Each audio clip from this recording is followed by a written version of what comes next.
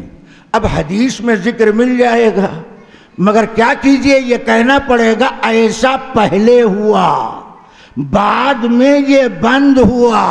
کہا امام کو متنبہ کرنے کے لیے ہم تمہیں شرعی طریقہ بتاتے ہیں، اگر امام کو متنبہ کرنے کی ضرورت ہے، مثلا دوسری رکعت میں امام کو بیٹھنا چاہیے، وہ بھول کر کے کھڑا ہو رہا ہے، تیسری رکعت میں امام کو کھڑا ہونا چاہیے، وہ بھول کر کے بیٹھ رہا ہے، امام کو جہری نماز میں جہری قرات کرنا چاہیے، اس نے سری نماز شروع کر دیا، ان صورتوں میں مقتدی کو حق ہے امام کو متنبہ کر سکتا، مگر متنبہ کرنے کے لیے تالی بجانے کی اجازت نہیں۔ آج نیا قانون آیا، نبی نے فرمایا ایسے موقع پر مقتدی سبحان اللہ بول سکتا، الحمدللہ بول سکتا، اللہ اکبر بول سکتا، مگر تالی بجا کر امام کو متنبہ نہیں کر سکتا۔ آج تیسرا مسئلہ نبی نے بیان کیا۔ بعض جاہل قسم کے لوگ پڑھتے لکھتے کچھ ہے نہیں، گھوم العلوم میں داخلہ لیتے چلے آتے ہیں، کہتے ہیں مرد عورت کی نماز میں فرق نہیں، انہیں اللہ کے نبی کا فرمان معلوم نہیں۔ آج نبی نے فرق بیان کیا، فرمایا عورت اگر مقتدیہ، جیسے نبی کے زمانے میں عورتیں جماعت میں شریک ہوتی تھی، بعد میں منع کر دیا گیا فتنے کی وجہ سے، اب اگر کوئی عورت مقتدیہ امام کو متنبہ کرنا چاہے تو کیسے متنبہ کرے گی؟ جیسے مرد مقتدی سبحان اللہ بولتا ہے ایسے عورت مقتدیہ سبحان اللہ بول سکتی ہے؟ فرمایا نہیں۔ کیوں؟ عورت کی آواز بھی عورت، عورت کی آواز بھی عورت ہے۔ عورت مقتدیہ امام کو متنبہ کرنے کے لیے ہاتھ پر ہاتھ مار کر متنبہ کرے گی، سبحان اللہ الحمدللہ کا جملہ عورت بول نہیں سکتی ہے۔ حضرت محمد الرسول اللہ صلی اللہ علیہ وسلم کے اس واقعے نے امت پر یہ سبق واضح کیا کہ صحابہ کرام میں صدیق اکبر کا مقام بلند و بالا ہے، اور صدیق اکبر کا جواب یہ بتاتا ہے کہ صدیق اکبر کے دل میں حضرت محمد الرسول اللہ صلی اللہ علیہ وسلم کا اکرام و احترام رچا بسا ہوا تھا۔ نبی کی موجودگی میں صدیق اکبر مصلی پر کھڑے رہنے کے لیے تیار نہیں۔ عہد صحابہ میں صرف 2 واقعہ ایسا ملتا ہے جس کی نظیر کوئی پیش نہیں کر سکتا۔